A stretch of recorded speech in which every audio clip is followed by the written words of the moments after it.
안녕하세요. 43살 워킹맘입니다. 11살짜리 아들 하나, 9살짜리 딸내미 하나 키우고 있어요. 결혼은 12년 전 제 나이 32 때 3살 어린 남자와 결혼했고요. 하지만 단 한 번도 남편이 연하라는 사실을 실감해 본 적은 없습니다. 소개팅에서 만난 첫날부터 지금까지 남편은 늘 어른스러운 모습만 보여줬거든요. 싸울 때도 저는 언제나 저도 모르게 언성을 높여 화를 내곤 했지만 남편은 달랐어요. 정말이지 남편이 화를 낼 수밖에 없는 상황일 때도 남편은 늘 침착하게 마음을 다스리고 대화로 상황을 풀어나가려고 했어요. 그런 모습을 보다 보니까 이 남자 정말 괜찮다 하는 생각이 들더라고요. 게다가 연애 기간 중 친정아버지가 돌아가시는 일이 있었는데 정말 미친 듯이 우느라 정신도 못 챙기는 저와 엄마를 대신해서 남편이 장례식 준비부터 발인까지 도맡아 진행해줬어요. 오시는 손님들 맞으며 상조 노릇까지 해줬고요. 게다가 그렇게 혼자 며칠을 밤을 새워놓고도 제게 뭐라도 먹어라, 좀 더 자라 하면서 제 걱정뿐이더라고요. 생색 한번 내지도 않았고요. 그 모습에 저는 겨우 8개월의 짧은 연애 기간에도 불구하고 결혼까지 결심하게 되었어요. 하지만 슬프게도 이 세상에 완벽한 남자는 없더라고요. 바로 남편의 어머니가 문제거리였습니다. 시어머니는 초등학교 교감까지 지내신 교육자이시고 시어머니는 가정주부신데요. 시어머니는 처음 인사를 드리러 갔을 때부터 절 마음에 안 들어 하셨어요. 시어머니는 아니 아무리 시대가 변했다고 해도 그렇지. 어떻게 3살이나 연상이야? 그리고 연상이면 피부 관리도 좀 하고 그래야지. 너무 제 나이로 보이는 거 아니니? 이런 말까지 하시면서 절 면박 주시더라고요. 그 말에 제 남편과 시아버지는 그런 소리 하지 말라고 시어머니를 나무랬지만 시어머니는 정말 콧방귀도 안 뀌더라고요. 시어머니가 완전 공주 스타일이에요. 꾸미는 거 좋아하고 사람 깔보기 일수고요. 몸 쓰는 일은 절대 싫어해요. 그래서 옛날부터 가사 도우미도 많이 쓰셨대요. 자기 손에 물 닿으면 습진 생긴다면서요. 만약에 제 딸이 그런 집에 시집가려고 한다면 쌍수를 들고 말릴 테지만 사람 마음이라는 게 본인이 그 상황에 닥치면 냉정해질 수가 없더라고요. 전 남편을 너무 사랑했고 남편의 마음 씀씀이가 너무 좋았기 때문에 결국 시어머니라는 거대한 산을 애써 모르는 척하고 남편만 보고 결혼했어요. 그리고 결혼 생활은 정말 좋았습니다. 남편과 함께하는 하루하루가 행복했어요. 물론 투닥거릴 때도 있었지만 언제나 남편이 어른스럽게 상황을 해결해줘서 어찌저찌 행복하게 결혼 생활을 굴려나갔습니다. 그리고 예쁜 아이들도 낳게 됐고요. 시어머니는 항상 우리 아들 하시면서 시댁에 자주 놀러 좀 오라고 하셨지만 남편이 적당한 선에서 늘 커트해줬어요. 시어머니의 닭다리 심해지자 시댁에는 석 달에 한 번 방문할 거고 그 이상은 절대 안 된다고. 친정에도 똑같이 방문할 거라고 아예 못을 박았습니다.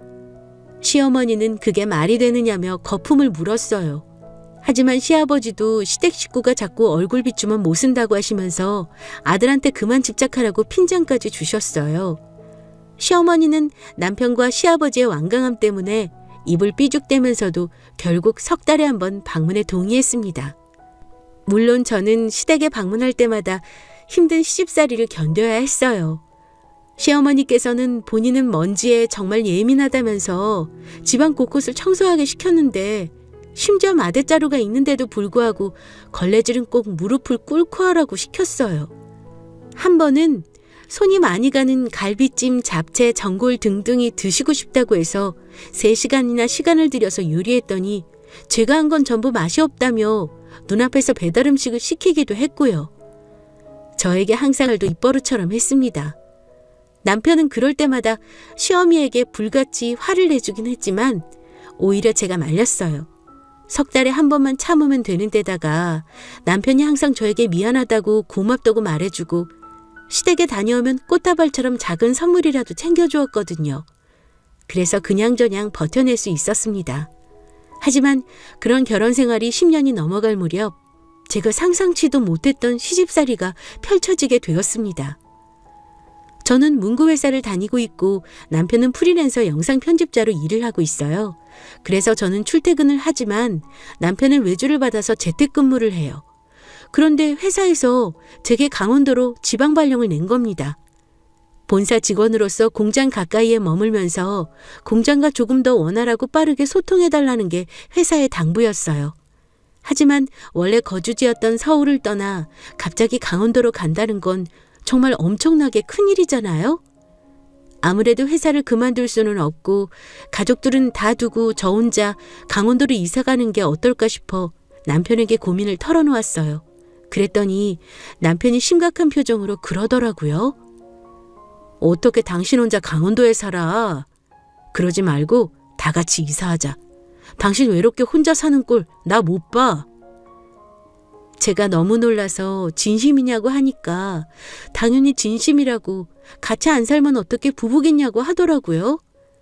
그 말에 눈물이 그렁그렁 차올랐습니다. 내가 정말 결혼 잘했구나 싶었어요. 그렇게 다 같이 강원도로 이사 가기로 하면서 집도 알아보고 아이들 전학도 준비했어요. 그러면서 시댁과 친정에도 소식을 알렸고요. 그런데 시어머니가 난리가 나신 겁니다. 아니 어떻게 강원도로 갈 수가 있느냐고. 그럼 석 달에 한 번 보는 것도 힘들어지지 않겠냐고요. 남편이 그래도 어쩔 수 없다고 하니까 이런 법은 없다고 가려면 자기를 죽이고 가래요. 그러면서 난리를 치는데 정말 60도 넘은 분이 저희 어린 딸보다도 더 심하게 때를 쓰더라고요. 물론 화를 내실 거라고는 예상했지만 그 정도일 줄은 몰랐습니다. 남편은 괜찮다고 저러다 제풀에 그만두실 거라고 했지만 시어머니는 그 정도에서 멈추지 않았습니다. 저희 부부에게 사진 여러 장을 보내시면서 이런 이야기를 하시더라고요. 나 너희들 강원도 이사 얘기 때문에 스트레스로 머리도 빠지고 심지어 평생 없던 알레르기까지 생겼다. 너희들 정말 나 이꼴로 만들어 놓고 이사 갈 거야? 시어머니께서 보낸 사진은 정수리 사진과 알레르기 검사 결과지 사진이었어요. 정수리는 솔직히 머리가 대체 어디가 빠졌다는 건지 몰라볼 만큼 빽빽했지만 알레르기 검사 결과지는 의외였습니다. 왜 요즘 병원에서 수십 가지의 알레르기 종류 중에 내가 무슨 알레르기를 보유하고 있는지 검사해 주는 것 있잖아요. 그런데 시어머니께서 소고기 알레르기가 있으시더라고요. 그것도 가장 위험한 알레르기 등급이었습니다. 솔직히 정말 놀랐습니다. 시어머니께서는 고기 킬러시거든요. 그중에서도 소고기를 가장 좋아하시는데 소고기 알레르기가 생기셨다니. 심적으로 스트레스를 많이 받으시긴 했구나 싶었습니다.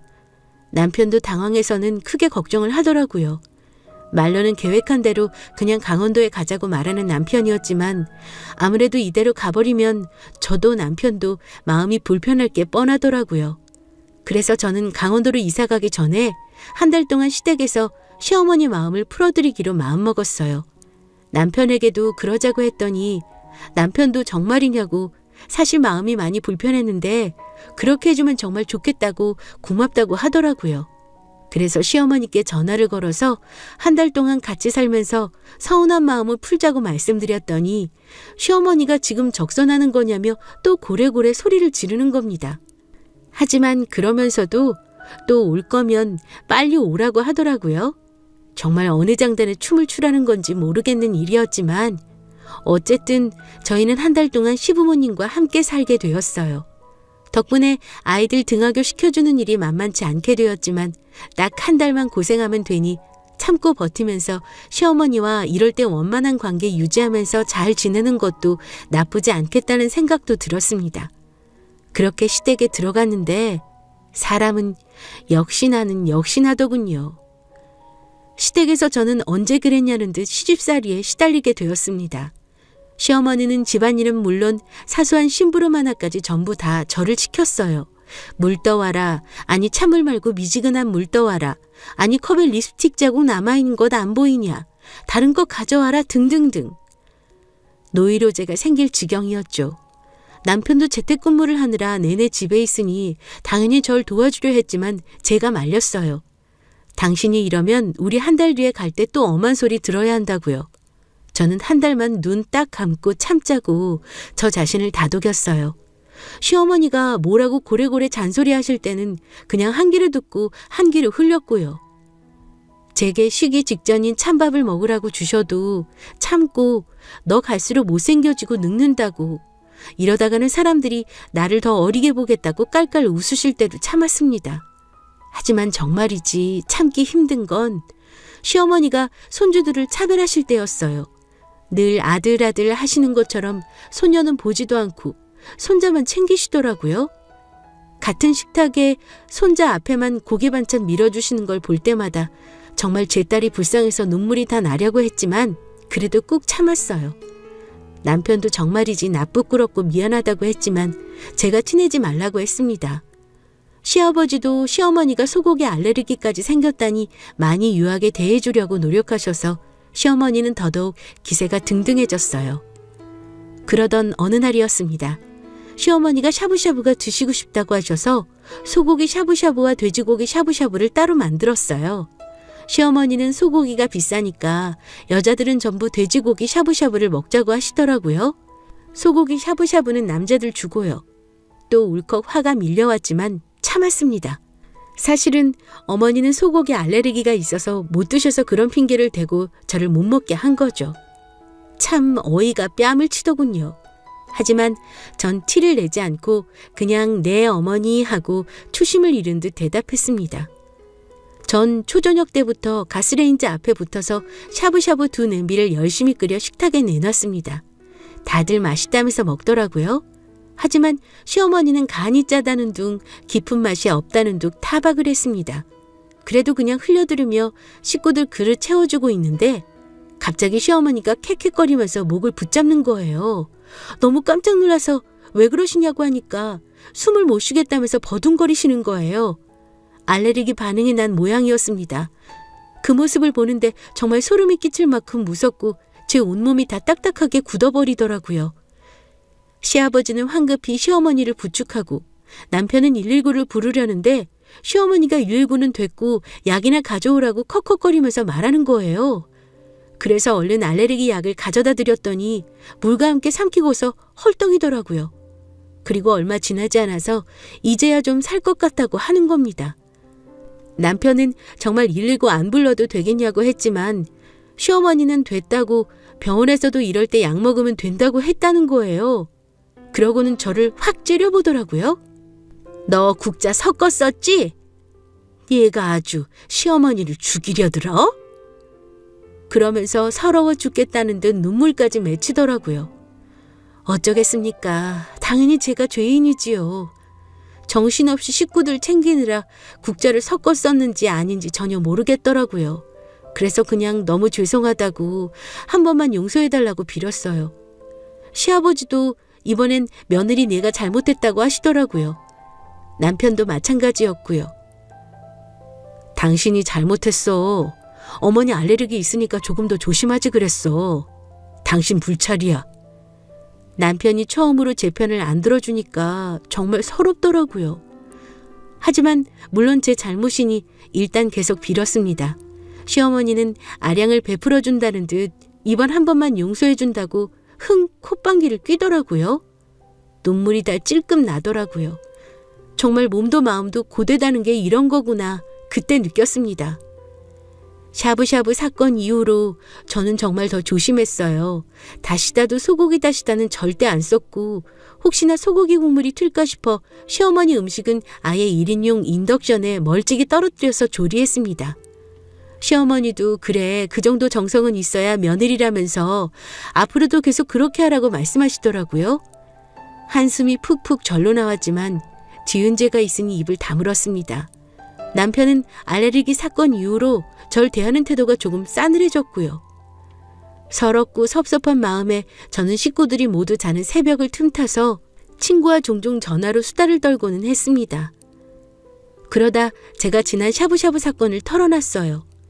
그 사건 때문에 지금까지도 죄인 모드로 숨죽이고 있다고 했더니 친구가 뭔가 이상한데 하더라고요.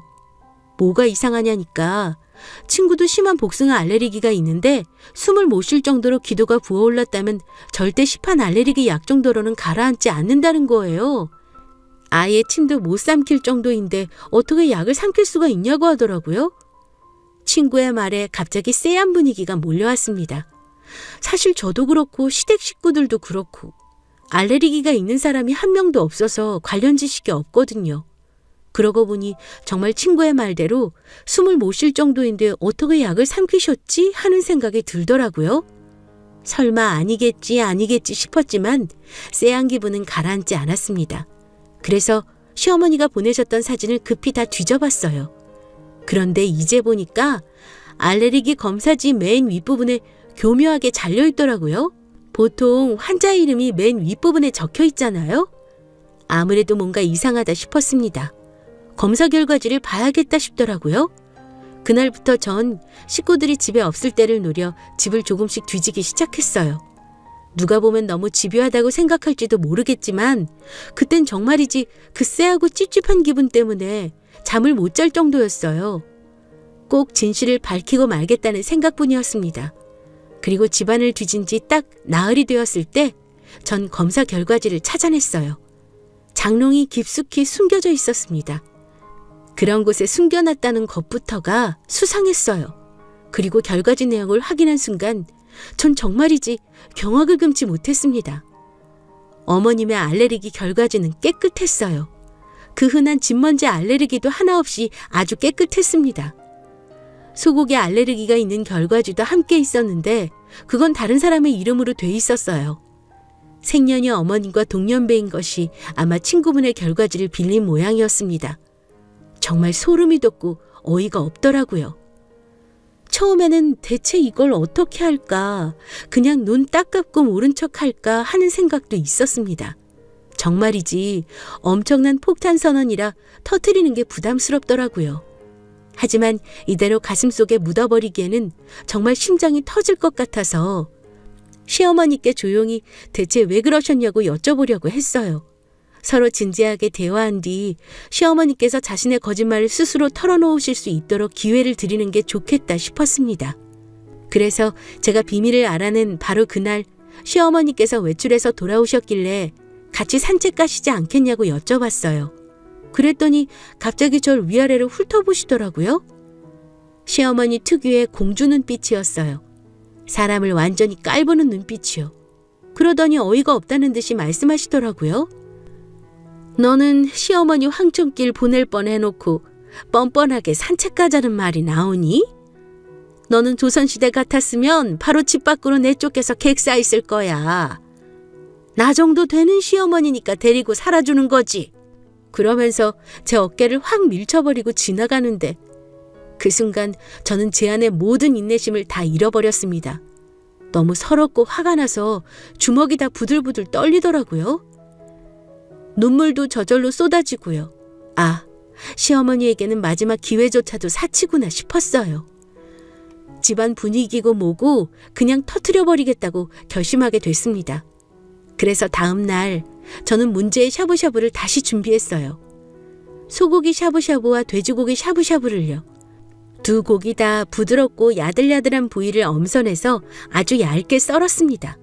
그리고 차려냈더니 시어머니가 아주 질색하는 거예요. 나 샤브샤브 안 좋은 기억 있는 거 몰라? 너 진짜 나한테 왜 이러니? 그러시기에 이번에는 정말 잘 준비했다고 국자 섞어 쓰는 일도 없을 거라고 말씀드렸어요. 그랬더니 짜증을 내면서도 식탁에 앉기는 하시더라고요. 그렇게 식사가 이어졌습니다. 그리고 식구들이 샤브샤브 냄비를 거의 다 비웠을 때 제가 입을 열어 말했어요. 어머니, 맛이 어떠셨어요? 오늘은 괜찮으신가 봐요. 그래, 오늘은 괜찮네. 가서 물 한 잔 떠와라. 그러시는 겁니다. 전 그때를 노렸어요. 어머 세상에, 고기가 섞였었네. 근데 어머니 괜찮으세요? 어머니 소고기 알레르기 있으시잖아요. 그랬더니 시어머니가 기겁하고 놀라시더라고요. 남편과 시아버지도 그게 무슨 소리냐면서 눈이 커다래져서는 황급히 시어머니에게 괜찮냐고 묻더라고요. 당신 어떻게 그런 실수를 해? 미쳤어?